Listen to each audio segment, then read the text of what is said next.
ಸ್ನೇಹಿತರೆ ನಮಸ್ಕಾರ. ರಣಭೂಮಿ ಯೂಟ್ಯೂಬ್ ಚಾನಲ್ಗೆ ನಿಮ್ಗೆಲ್ರಿಗೂ ಕೂಡ ಹಾರ್ದಿಕವಾದಂಥ ಸ್ವಾಗತ ಸುಸ್ವಾಗತ. ಸ್ನೇಹಿತರೆ, ಈಗ ಸಿಕ್ಕಾಪಟ್ಟೆ ಚರ್ಚೆ ಆಗ್ತಾ ಇರುವಂಥ ವಿಚಾರ ಯಾವುದಪ್ಪ ಅಂತ ಅಂದರೆ, ನಮ್ಮ ಬಲಿಷ್ಠ ಭಾರತ ತಂಡ ಪಾರ್ಟ್ ಟೈಮ್ ಕ್ರಿಕೆಟ್ ಆಡುವಂಥ ದೇಶ ಐರ್ಲ್ಯಾಂಡ್ ಹುಡುಗರ ಜೊತೆಗೆ ಸೋತಿದೆ. 2-2 ಪಂದ್ಯಗಳನ್ನು ಸೋತು ಮರ್ಯಾದೆ ಹಾಳು ಮಾಡ್ಕೊಂಡಿದೆ, ಗೌರವ ಕಳ್ಕೊಂಡಿದೆ. ಭಾರತ ತಂಡನ ಇಂಥ ಪಾರ್ಟ್ ಟೈಮ್ ಆಟಗಾರರ ಜೊತೆಗೆ ಸೋಲ್ತಾ ಅನ್ನೋ ನಿಟ್ಟಿನಲ್ಲಿ ಅವಮಾನಕ್ಕೊಳಗಾಗಿದೆ. ಇದಕ್ಕೆಲ್ಲ ಏನು ಕಾರಣ? ಇಷ್ಟು ಸುಲಭವಾಗಿ ಐರ್ಲ್ಯಾಂಡ್ ತಂಡಕ್ಕೆ ಭಾರತ ತುತ್ತಾಗುತ್ತೆ ಅಂತ ಅಂದರೆ ಏನು ಕಾರಣ ಅದಕ್ಕೆ? ಅಂದರೆ ತಂಡದಲ್ಲಿ ಎಲ್ಲವೂ ಸರಿ ಇಲ್ವಾ? ಕ್ಯಾಪ್ಟನ್ಗೆ ಸಂಪೂರ್ಣವಾದಂಥ ಒಂದು ಫ್ರೀಡಮ್ನ ಕೊಟ್ಟಿಲ್ವಾ? ಹಾಗಾದರೆ ತಂಡದಲ್ಲಿ ಈ ರೀತಿಯಾದಂಥ ಪ್ರಶ್ನೆಗಳು ಹುಟ್ಕೊಳ್ತಾ ಇದ್ದಾವೆ. ಇದೆಲ್ಲದರ ಜೊತೆಗೆ ಗೌತಮ್ ಗಂಭೀರ್ ಅವರು ಕೋಚ್ ಆದ ನಂತರ ಟೀಮ್ನಲ್ಲಿ ಎಲ್ಲವೂ ಸರಿಯಿಲ್ಲ ಅನ್ನೋದು ಯಾವಾಗಲೂ ಸಾಬೀತಾಗ್ತಾನೆ ಬಂದಿದೆ. ಸೂರ್ಯಕುಮಾರ್ ಯಾದವ್ ಅವರು ಕ್ಯಾಪ್ಟನ್ ಆಗಿದ್ದರು. ಆ ಸಂದರ್ಭದಲ್ಲೂ ಕೂಡ ಎಲ್ಲ ಫ್ರೀಡಮ್, ಎಲ್ಲ ಏನೇ ತೆಗೆದುಕೊಳ್ಬೇಕಾದರೂ, ನಿರ್ಧಾರ ತೆಗೆದುಕೊಳ್ಬೇಕಾದ್ರೂ ಎಲ್ಲ ಒಂದು ಫ್ರೀಡಮ್ ಸೂರ್ಯಕುಮಾರ್ಗೆ ಅವ್ರಿಗಿತ್ತ ಅಂತ ಅಂದರೆ ಅದು ಇಲ್ಲ. ಅವ್ರಿಗೂ ಕೂಡ ಫ್ರೀಡಮ್ ಇರಲಿಲ್ಲ. ಇದೆಲ್ಲದರ ಜೊತೆಗೆ ಈಗ ಹೊಸ ಕ್ಯಾಪ್ಟನ್ ಆಯ್ಕೆ ಆಗಿದ್ದಾರೆ ಶ್ರೇಯಸ್ ಅಯ್ಯರ್. ಅವರು ಟೀಮ್ನಲ್ಲೇ ಇರದೇ ಇರುವಂಥ ಒಬ್ಬ ಆಟಗಾರ. ವರ್ಲ್ಡ್ ಕಪ್ T20 ಚಾಂಪಿಯನ್ಸ್ ಆದ್ರಲ್ಲ ನಮ್ಮ ಇಂಡಿಯಾ ಆಟಗಾರರು ಅಥವಾ ಇಂಡಿಯಾ. ಸೊ ಆ ಸಂದರ್ಭದಲ್ಲೂ ಕೂಡ ಟೀಮ್ನಲ್ಲೇ ಇರದೇ ಇರುವಂಥ ಒಬ್ಬ ಆಟಗಾರ ಶ್ರೇಯಸ್ ಅಯ್ಯರ್ 11ನಲ್ಲೂ ಕೂಡ ಇರಲಿಲ್ಲ. ಅಂಥ ಆಟಗಾರನ್ನ ಸ್ಟ್ರೇಟಾಗಿ ತೆಗೆದುಕೊಂಡು ಕ್ಯಾಪ್ಟನ್ ಮಾಡಿದ್ದಾರೆ. ಅದು ಯಾರ ನಿರ್ಧಾರ ಅದು? ಜೊತೆಗೆ ಇದೇ ಗಂಭೀರ್ RCBಯ ಯಾವೊಬ್ಬ ಆಟಗಾರನ್ನು ಕೂಡ ತಂಡದಲ್ಲಿ ಸೇರಿಸ್ಕೊಂಡಿಲ್ಲ, ಆಯ್ಕೆ ಮಾಡಿಕೊಂಡಿಲ್ಲ. ಇದೆಲ್ಲದರ ನಡುವೆ ತಮಗೆ ಬೇಕಾದಂಥ ಟೀಮನ್ನೇ ಕಟ್ಕೊಂಡಿದ್ದಾರೆ. ತಮಗೆ ಹೆಂಗೆ ಬೇಕೋ ಹಾಗೆ ಸ್ಟಾಫ್ಸ್ ಇದೆ. ಇಷ್ಟೆಲ್ಲ ಇದ್ರೂ ಕೂಡ ಯಾಕಪ್ಪ ಸೋತ್ರಿ? ಯಾಕೆ ಅಂತ ಅಂದರೆ ತಂಡದಲ್ಲಿ ಹೇಳಿ ಮಾಡಿಸಿದಂಥ ಆಟಗಾರರು ಇಲ್ಲ, ಅಥವಾ ಅವರಿಗೆ ಫ್ರೀಡಮ್ ಕೊಟ್ಟಿಲ್ಲ. ಇಲ್ಲ ಅಂತ ಅಂದರೆ ಎಲ್ಲವೂ ಕೂಡ ಗಂಭೀರ್ ಹೇಳ್ದಂಗೆ ನಡೆಯುತ್ತೆ. ಎಕ್ಸಾಕ್ಟ್ಲಿ ಹೌದು, ಗಂಭೀರ್ ಏನು ಕಳಪೆ ಕಳಪೆ ಆಟಗಾರನ ಟೀಮ್ನಲ್ಲಿದ್ದಂಥ ಸಂದರ್ಭದಲ್ಲಿ ಇಲ್ಲ. ಈ ಹಿಂದೆ ಟೀಮ್ ಇಂಡಿಯಾವನ್ನು ಪ್ರತಿನಿಧಿಸ್ತಾ ಇದ್ದಂಥ ಸಂದರ್ಭದಲ್ಲಿ ಗೌತಮ್ ಗಂಭೀರ್ ಒಬ್ಬ ಅದ್ಭುತವಾದಂಥ ಆಟಗಾರ, ಅದರಲ್ಲಿ ಯಾವುದೇ ರೀತಿಯಾದಂಥ ಅನುಮಾನ ಇಲ್ಲ. ಈ ಹಿಂದೆ 2 ದೊಡ್ಡ ಇನ್ನಿಂಗ್ಸ್ಗಳನ್ನು ಆಡಿ ದೇಶಕ್ಕೆ 2 ವಿಶ್ವಕಪ್ಗಳನ್ನು ಗೆಲ್ಲಿಸಿಕೊಟ್ಟಂಥ ಕೀರ್ತಿ ಗಂಭೀರ್ ಅವರ ಹೆಸರಲ್ಲಿದೆ. ಅದನ್ನು ನಾವು ಮತ್ತು ದೇಶ ಯಾವತ್ತೂ ಕೂಡ ಮರೆಯಲ್ಲ. ಹಾಗಂತ ಚಿನ್ನದ ಚೂರಿ ಅನ್ನೋ ಕಾರಣಕ್ಕೆ ಅದರಿಂದ ನಾವು ಚುಚ್ಕೊಂಡು ಸಾಯೋದಕ್ಕೆ ಸಾಧ್ಯನಾ? ಇಲ್ಲ. ಗೌತಮ್ ಗಂಭೀರ್ ಮತ್ತೊಬ್ಬ ಗ್ರೇಗ್ ಚಾಪಲ್ ಆಗ್ತಾನೆ ಅಂತ ಹೇಳಿ ಅವರು ಯಾವಾಗ ಭಾರತ ತಂಡದ ಕೋಚ್ ಆಗ್ತಾರೆ ಅನ್ನೋ ಸುದ್ದಿ ಬಂದಿತ್ತು ನೋಡಿ, ಆಗಲೇ ಎಲ್ಲರೂ ಚರ್ಚೆ ಮಾಡೋದಕ್ಕೆ ಶುರು ಮಾಡಿದರು. ಯಾಕೆ ಅಂತ ಅಂದರೆ ಆಗ ಟೀಮ್ನಲ್ಲಿದ್ದು ಯಾರು ಘಟಾನುಘಟಿ ಸ್ಟಾರ್ ಆಟಗಾರರು ರೋಹಿತ್ ಶರ್ಮಾ ಮತ್ತು ವಿರಾಟ್ ಕೊಹ್ಲಿನ ಕಂಡ್ರೆ ಗಂಭೀರ್ಗೆ ಆಗೋದೇ ಇಲ್ಲ. ಆ ಟೈಮ್ನಲ್ಲೂ ಕೂಡ ನಾನು ಸ್ಟಾರ್ ಅನ್ನೋ ಪದ್ಧತಿಯನ್ನು ಹೋಗಲಾಡಿಸ್ತೀನಿ ಅಂತ ಬಂದರು ಗೌತಮ್ ಗಂಭೀರ್. ಅದಾದ ನಂತರ ಇವರು ಬಂದ ಮೇಲೇ ಆಸ್ಟ್ರೇಲಿಯಾ ಟೂರ್ನಲ್ಲಿನೇ ನಮ್ಮ ಅಶ್ವಿನ್ ಅವರು ಸಾಕಪ್ಪ ಸಾವಾಸ ಅಂತ ಹೇಳಿ ಕ್ರಿಕೆಟ್ನಿಂದ ದೂರ ಉಳ್ಕೊಂಡ್ಬಿಟ್ರು. ಹೀಗೆ ಘಟಾನುಘಟಿ ಆಟಗಾರರೆಲ್ಲ ಹೊರಗಡೆ ಬಂದರು. ಇವ್ರಿಗೆ ಏನು ಹೇಳಕ್ಕೆ ಸಾಧ್ಯ? ಸೋಲನ್ನೇ ಕಾಣದ ತಂಡಗಳ ವಿರುದ್ಧ ಭಾರತ ತಂಡ ಇವತ್ತು ಸೋಲ್ತಾ ಇದೆ. ಕ್ರಿಕೆಟ್ ಶಿಶುಗಳು ಅಂತ ಅನಿಸ್ಕೊಂಡವರು ಭಾರತವನ್ನು ಸೋಲಿಸಿ ಮೆರಿತಾ ಇದ್ದಾರೆ. ವಿಶ್ವ ಚಾಂಪಿಯನ್ ತಂಡ ಬಂದು ಐರ್ಲೆಂಡ್ ಅನ್ನೋ ಪಾರ್ಟ್ ಟೈಮ್ ದೇಶ, ಅದು ಕ್ರಿಕೆಟ್ ಆಟಗಾರರಿರುವಂಥ ದೇಶ, ಅದು ಅವರ ವಿರುದ್ಧ ಒಂದೂ ಪಂದ್ಯ ಗೆಲ್ಲದೆ T20 ಸರಣಿಯನ್ನು ಸೋಲುತ್ತೆ ಅಂತ ಅಂದರೆ ಏನರ್ಥ? ನಿಜಕ್ಕೂ ಗೌತಮ್ ಗಂಭೀರ್ ಕೋಚ್ ಆಗಿರುವಾಗಲೇ ಭಾರತ T20 ವಿಶ್ವಕಪ್ ಗೆದ್ದಿದೆ, ಅದರಲ್ಲಿ ಏನೂ ಅನುಮಾನ ಇಲ್ಲ. ಚಾಂಪಿಯನ್ಸ್ ಟ್ರೋಫಿಯನ್ನು ಗೆದ್ದಿದೆ. ಗಂಭೀರ್ ಕೋಚ್ ಆಗೋದಕ್ಕೂ ಮೊದಲು ಭಾರತ ಚಾಂಪಿಯನ್ಸ್ ಟ್ರೋಫಿ, ವಿಶ್ವಕಪ್ ಎಲ್ಲನೂ ಗೆದ್ದಿತ್ತು. ಮುಂದೇನೂ ಗೆಲ್ಲುತ್ತೆ. ಆದರೆ ಆ ಗೆಲುವುಗಳ ನೆರಳಲ್ಲಿ ಇದ್ಕೊಂಡು ಇಂಥ ದೊಡ್ಡ ಅವಮಾನಗಳನ್ನು ಅಡಗಿಸಿಡ್ತಾರೆ ಅಂತ ಅಂದರೆ ಅದು ಸಾಧ್ಯ ಆಗಲ್ಲ. 2 ಯಶಸ್ಸುಗಳ ಆಸರೆಯಲ್ಲಿ 10 ಘನಘೋರ ಸೋಲುಗಳಿಗೆ ಆಶ್ರಯ ಪಡೆಯಲು ಸಾಧ್ಯ ಆಗಲ್ಲ. ಭಾರತೀಯ ಕ್ರಿಕೆಟ್ನ ದುರಾದೃಷ್ಟ, ಗೌತಮ್ ಗಂಭೀರ್ ಅದನ್ನೇ ಮಾಡ್ತಾ ಇದ್ದಾರೆ. ವ್ಯಕ್ತಿಗಿಂತ ತಂಡ ಮುಖ್ಯ ಅನ್ನುವ ಈ ಆಷಾಢಭೂತಿ ಮನುಷ್ಯ ಈಗ ತಂಡದ ವೈಫಲ್ಯದ ಹೊಣೆ ಹೊರಲೇಬೇಕಲ್ವೇ?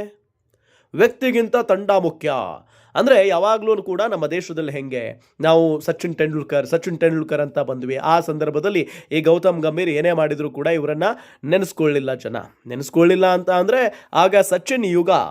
ಅದಾದ ನಂತರ ಏನಾಯಿತು, ವಿರಾಟ್ ಕೊಹ್ಲಿ ಜೊತೆಗೆ ಮಹೇಂದ್ರ ಸಿಂಗ್ ಧೋನಿ ಜೊತೆಗೆ ರೋಹಿತ್ ಶರ್ಮಾ ಇವರೆಲ್ಲರ ನಡುವೆ ಈ ಗೌತಮ್ ಗಂಭೀರ್ ಹೆಸರು ಎಲ್ಲೋ ಒಂದು ಕಡೆ ಹಿಂದೆ ಉಳಿಯೋದಕ್ಕೆ ಶುರು ಮಾಡ್ತು. ಸೊ ನನ್ನನ್ನು ಮುಂದೆ ಬಿಟ್ಟಿಲ್ಲ ಇವರು, ಹಾಗಾಗಿ ಇನ್ಯಾರನ್ನೂ ಕೂಡ ನಾನು ಮುಂದೆ ಬಿಡಲ್ಲ ಅನ್ನೋ ಥರ ಹಠ ತೊಟ್ಟಂಗೆ ಕಾಣಿಸ್ತಾ ಇದೆ ಗೌತಮ್ ಗಂಭೀರ್. ವ್ಯಕ್ತಿಗಿಂತ ತಂಡ ಮುಖ್ಯ ಅನ್ನುವ ಈ ಆಷಾಢಭೂತಿ ಮನುಷ್ಯ ಈಗ ತಂಡದ ವೈಫಲ್ಯದ ಹೊಣೆಯನ್ನು ಹೊರಲೇಬೇಕು ಅಲ್ವಾ. ಸೂಪರ್ ಸ್ಟಾರ್ ಸಂಪ್ರದಾಯವನ್ನು ಮುಗಿಸಿ ಬಿಡುತ್ತೇನೆ ಎಂದಿದ್ದ ಇವರು ತಂಡವನ್ನೇ ಮುಗಿಸ್ತಾ ಇದ್ದಾರೆ ಅಂತ ಅನಿಸ್ತಾ ಇಲ್ವಾ ನಿಮಗೆ? ತನಗಿಂತ ಶ್ರೇಷ್ಠರು ತನ್ನ ಕಣ್ಣೆದುರು ಇರಲೇಬಾರದೆಂಬ ಮನಸ್ಥಿತಿಯವರು ಈ ಗೌತಮ್ ಗಂಭೀರ್ ಸಾಹೇಬರು. ವಿರಾಟ್ ಕೊಹ್ಲಿ, ರೋಹಿತ್ ಶರ್ಮಾ, ಆರ್ ಅಶ್ವಿನ್ ಟೆಸ್ಟ್ ಕ್ರಿಕೆಟ್ಗೆ ನಿವೃತ್ತಿ ಘೋಷಿಸಿದ ಕ್ಷಣಗಳನ್ನು ಒಮ್ಮೆ ಎಲ್ಲರೂ ನೆನಪು ಮಾಡ್ಕೊಳ್ಳಿ. ಆಸ್ಟ್ರೇಲಿಯಾ ಪ್ರವಾಸದ ಮಧ್ಯೆನೇ, ನಾನು ಈಗಾಗಲೇ ಹೇಳಿದ ಹಾಗೆ ಆಸ್ಟ್ರೇಲಿಯಾ ಪ್ರವಾಸದ ನಡುವೆನೇ ಅಶ್ವಿನ್ ಟೆಸ್ಟ್ ನಿವೃತ್ತಿ ನಿರ್ಧಾರ ಪ್ರಕಟಿಸಿ ತಂಡವನ್ನು ತೊರೆದು ನೇರವಾಗಿ ಮನೆಗೆ ಬಂದರು. ಮುಂದಿನ ಟೆಸ್ಟ್ ಸರಣಿಗೆ ಸಿದ್ಧನಾಗ್ತಾ ಇದ್ದಂಥ ವಿರಾಟ್ ಇದ್ದಕ್ಕಿದ್ದಂತೆ ಟೆಸ್ಟ್ ಕ್ರಿಕೆಟ್ಗೆ ಗುಡ್ ಬೈ ಹೇಳ್ತಾರೆ. ರೋಹಿತ್ ಶರ್ಮಾ ಅದು ಕೂಡ ಸೇಮ್ ಟು ಸೇಮ್ ಸ್ಟೋರಿ. ಯಾಕೆ ಹೀಗಾಯಿತು? 10-15 ವರ್ಷಗಳ ಕಾಲ ಜಗತ್ತೇ ಮೆಚ್ಚುವಂಥ ಆಟ ಆಡಿದ್ದಂಥ ಶ್ರೇಷ್ಠ ಆಟಗಾರರು ಆ ರೀತಿ ವಿದಾಯ ಹೇಳೋದಕ್ಕೆ ಕಾರಣ ಏನು ಅಂತ ನೋಡಿದರೆ ಉತ್ತರದ ರೂಪದಲ್ಲಿ ಸಿಗೋದು ಈ ಮನುಷ್ಯ ಅಥವಾ ಅವರ ಮನಸ್ಥಿತಿ. ಅವರಿಗೆ ತಂಡದಲ್ಲಿ ಯಾರೂ ಸೂಪರ್ ಸ್ಟಾರ್ಗಳು ಇರಬಾರ್ದು. ಅವರಿದ್ದರೆ ಮೈದಾನದ ಹೊರಗೂ ಒಳಗೂ ಇಡೀ ತಂಡ, ಇಡೀ ವ್ಯವಸ್ಥೆ ಅವರ ಸುತ್ತುತ್ತಾ ಇರುತ್ತೆ. ಅದನ್ನು ಈತ ಸಹಿಸ್ಕೊಳ್ಳೋದಿಲ್ಲ. ಅಷ್ಟಕ್ಕೂ ಗೌತಮ್ ಗಂಭೀರ್ ಈ ಸೂಪರ್ ಸ್ಟಾರ್ ಸಂಸ್ಕೃತಿಯನ್ನು ವಿರೋಧ ಮಾಡೋದು ಯಾಕೆ? ಉತ್ತರ ಅಂದರೆ ತುಂಬ ಈಸಿ, ತುಂಬ ಸುಲಭ. ಅವರು ಆಡ್ತಾ ಇದ್ದಂಥ ದಿನಗಳಲ್ಲಿ ಭಾರತ ತಂಡದಲ್ಲಿ ಸೂಪರ್ ಸ್ಟಾರ್ಗಳ ದೊಡ್ಡ ದಂಡೆ ಇತ್ತು. ಸಚಿನ್ ತೆಂಡೂಲ್ಕರ್ ಇದ್ದರು, MS ಧೋನಿ ಇದ್ದರು, ವೀರೇಂದ್ರ ಸೆಹವಾಗ್ ಇದ್ದರು, ಯುವರಾಜ್ ಸಿಂಗ್ ಇದ್ದರು, ಜಹೀರ್ ಖಾನ್, ಹೀಗೆ ಈ ಲೆಜೆಂಡ್ಗಳ ಮಧ್ಯೆ ಗಂಭೀರ್ ಕಳೆದು ಹೋಗಿದ್ರು. ತನಗೆ ಸಿಗದಿದ್ದು ಬೇರೆಯವರಿಗೂ ಸಿಗಬಾರದು ಅನ್ನೋ ಮನಸ್ಥಿತಿ ಈ ಗಂಭೀರ್ ಅವರಲ್ಲಿದೆ. ಸೂಪರ್ ಸ್ಟಾರ್ಗಳಿಂದಲೇ ಭಾರತ ಕ್ರಿಕೆಟ್ ಎಂಬ ವಾಸ್ತವವನ್ನು ಗೌತಮ್ ಗಂಭೀರ್ ಮರೆತ ಹಾಗಿದೆ. ಇಲ್ಲಿ ಒಂದೊಂದು ಪೀಳಿಗೆಗೂ ಒಬ್ಬೊಬ್ಬ ಸೂಪರ್ ಸ್ಟಾರ್ ಹುಟ್ಟುತ್ತಲೇ ಇರಬೇಕು. ಅವರಿಂದಲೇ ಸ್ಫೂರ್ತಿ, ಅವರಿಂದಲೇ ಕೀರ್ತಿ ಯಾವಾಗಲೂ ಕೂಡ. ಸುನಿಲ್ ಗವಾಸ್ಕರ್ ಆದರೂ, ಕಪಿಲ್ ದೇವ್, ಸಚಿನ್ ತೆಂಡೂಲ್ಕರ್, ಸೌರವ್ ಗಂಗೂಲಿ, ರಾಹುಲ್ ದ್ರಾವಿಡ್, ಅನಿಲ್ ಕುಂಬ್ಳೆ, ಮಹೇಂದ್ರ ಸಿಂಗ್ ಧೋನಿ. ನೋಡಿ, ನಾನು ಈಗಾಗಲೇ ಹೇಳಿದ ಹಾಗೆ ಸುನಿಲ್ ಗವಾಸ್ಕರ್, ಕಪಿಲ್ ದೇವ್ ಒಂದೇರ. ಅದಾದ ನಂತರ ಹುಟ್ಕೊಂಡವರು ಸಚಿನ್ ತೆಂಡೂಲ್ಕರ್, ಸೌರವ್ ಗಂಗೂಲಿ, ರಾಹುಲ್ ದ್ರಾವಿಡ್, ಅನಿಲ್ ಕುಂಬ್ಳೆ. ಅದಾದ ನಂತರ ಬಂದಿದ್ದು ಮಹೇಂದ್ರ ಸಿಂಗ್ ಧೋನಿ, ಯುವರಾಜ್ ಸಿಂಗ್, ವೀರೇಂದ್ರ ಸೆಹವಾಗ್, ಜಹೀರ್ ಖಾನ್. ಅದಾದ ನಂತರ ಬಂದವರು ವಿರಾಟ್ ಕೊಹ್ಲಿ, ರೋಹಿತ್ ಶರ್ಮಾ, ರವಿಚಂದ್ರನ್ ಅಶ್ವಿನ್, ಜಸ್ಪ್ರೀತ್ ಬೂಮ್ರಾ. ಹೀಗೆ ಸೂಪರ್ ಸ್ಟಾರ್ಗಳ ಪಟ್ಟಿ ಬೆಳೆಯುತ್ತಲೇ ಹೋಗುತ್ತೆ. ಇವರೆಲ್ಲ ತಾವು ಆಡಿ ಆಟವನ್ನು ಗೆಲ್ಲಿಸಿದವರು. ಆಟದಿಂದ ಅವರಿಗೂ ಕೀರ್ತಿ ಬಂತು, ಅವರಿಂದ ಆಟಕ್ಕೂ ಕೀರ್ತಿ ಸಲ್ಲುತ್ತೆ. ಅಂತಹ ಸೂಪರ್ ಸ್ಟಾರ್ಗಳೇ ಬೇಡ ಅಂತ ಅಂದರೆ ಹೆಂಗೆ ಸ್ವಾಮಿ? ಇನ್ನು ಐರ್ಲೆಂಡ್ ವಿರುದ್ಧ ವೈಭವ್ ಸೂರ್ಯವಂಶಿಯನ್ನು ಯಾಕೆ ಆಡಿಸಿಲ್ಲ ಅನ್ನೋ ಪ್ರಶ್ನೆ. ಅವನನ್ನು ಆಡಿಸ್ದಿದ್ರೆ ಭಾರತ ಸೋಲ್ತಾ ಇರಲಿಲ್ವೇ ಗೊತ್ತಿಲ್ಲ. ಆದರೆ ಗೆಲುವಿನ ಅವಕಾಶವಂತೂ ಹೆಚ್ಚಾಗ್ತಾ ಇತ್ತು.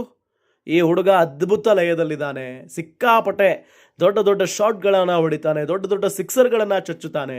ದೊಡ್ಡ ದೊಡ್ಡ ಆಟಗಾರರೆಲ್ಲ, ಕ್ರಿಕೆಟಿಗರೆಲ್ಲ ಸೂರ್ಯವಂಶಿಯನ್ನು ಆಡಿಸದೇ ಇರೋದಕ್ಕೆ ಅಚ್ಚರಿಯನ್ನು ಹೊರ ಹಾಕ್ತಾ ಇದ್ದಾರೆ. ಅವನಿಗಾಗಿಯೇ ಯಾರನ್ನು ಕೈ ಬಿಡುವುದು? ಅಭಿಷೇಕ್ ಶರ್ಮಾನನ್ನ, ಸಂಜು ಸ್ಯಾಮ್ಸನನ್ನು ಕೂರಿಸೋದಾ? ಇದು ಟೀಮ್ ಮ್ಯಾನೇಜ್ಮೆಂಟ್ ಪ್ರಶ್ನೆ. ಈ ಪ್ರಭೂತಿಗಳು ಒಂದು ವಿಚಾರವನ್ನು ಮರೆತು ಹೋದಂತೆ ಕಾಣಿಸ್ತಾ ಇದೆ. ಕ್ರಿಕೆಟ್ ಶ್ರೇಷ್ಠರೆಲ್ಲ ಒಂದು ಕಾಲದಲ್ಲಿ ಹೊಸಬ್ರೆ, ಸೀನಿಯರ್ಗಳನ್ನು ರಿಪ್ಲೇಸ್ ಮಾಡಿಯೇ ಆಡಿದವರು. ಮೊದಲ ಪಂದ್ಯವನ್ನು ಹೀನಾಯವಾಗಿ ಸೋತಾಗಲಾದರೂ ಸೂರ್ಯವಂಶಿಯನ್ನು ಆಡಿಸಬಹುದಿತ್ತು ಅಲ್ವಾ? ಆಡಿಸಬಹುದಿತ್ತು, ಆಡಿಸಲಿಲ್ಲ. ಯಾಕೆ ಅಂತ ಅಂದರೆ ಪಾಪ ಗಂಭೀರ್ ಅವರಿಗೆ ಅದು ಇಷ್ಟ ಇಲ್ಲ.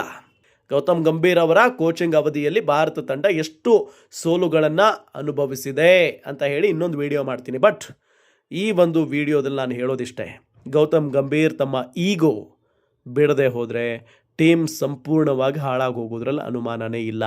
ಇನ್ನು ಒಂದೇ ಒಂದು ಫಾರ್ಮ್ಯಾಟ್ನಲ್ಲಿ ಆಡ್ತಾ ಇದ್ದಾರೆ. ವಿರಾಟ್ ಕೊಹ್ಲಿ ಮತ್ತು ರೋಹಿತ್ ಶರ್ಮಾ ಅಂತೂ ಸ್ಟಾರ್ಗಳು. ಇಡೀ ಕ್ರಿಕೆಟ್ ಜಗತ್ತೇ ಅವರನ್ನು ಮೆಚ್ಚುತ್ತೆ. ಅಂಥವರನ್ನು ಈ ವ್ಯಕ್ತಿ ದ್ವೇಷ ಮಾಡ್ತಾರೆ. ಅಂಥವರನ್ನು ಈ ಗೌತಮ್ ಗಂಭೀರ್ ದೂರ ಇಡಬೇಕು ಅಂತ ನಿರ್ಧಾರ ಮಾಡ್ತಾರೆ. ಸೊ ಹಾಗಾಗಿ ಈಗಾಗಲೇ ವಿರಾಟ್ ಕೊಹ್ಲಿ ಅವರು ಹೇಳಿದ್ದಾರೆ, ನಾನಿನ್ಯಾರಿಗೂ ಕೂಡ ಪ್ರೂವ್ ಮಾಡಿಕೊಳ್ಳುವಂಥ ಅವಶ್ಯಕತೆ ಇಲ್ಲ ಈ ಜಗತ್ತಿಗೆ ಅಂತ ಹೇಳಿಬಿಟ್ಟಿದ್ದಾರೆ ಅವರು. ಅಂದರೆ ಈ ವ್ಯಕ್ತಿಯಿಂದನೇ ಅವರು ಕ್ರಿಕೆಟಿಂದ ದೂರ ಉಳಿತಾ ಇರೋದು.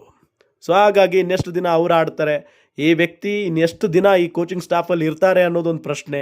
ಈ ವ್ಯಕ್ತಿ ಆದಷ್ಟು ಬೇಗ ಕೋಚಿಂಗ್ ಸ್ಟಾಫ್ನಿಂದ ಹೊರಗಡೆ ಬಂದ್ರೇ ಒಳ್ಳೆಯದು ಅಂತ ಹೇಳಿ ಕ್ರಿಕೆಟ್ ಫ್ಯಾನ್ಸ್ ಕೂಡ ಹೇಳ್ತಾ ಇದ್ದಾರೆ. ನಿಮಗೇನು ಅನಿಸ್ತು ಈ ವಿಡಿಯೋ ನೋಡಿ? ಜೊತೆಗೆ ಗಂಭೀರ್ ಅವರ ಬಗ್ಗೆ ನೀವು ಕೂಡ ಕಮೆಂಟ್ ಮಾಡಿ ತಿಳಿಸಿ.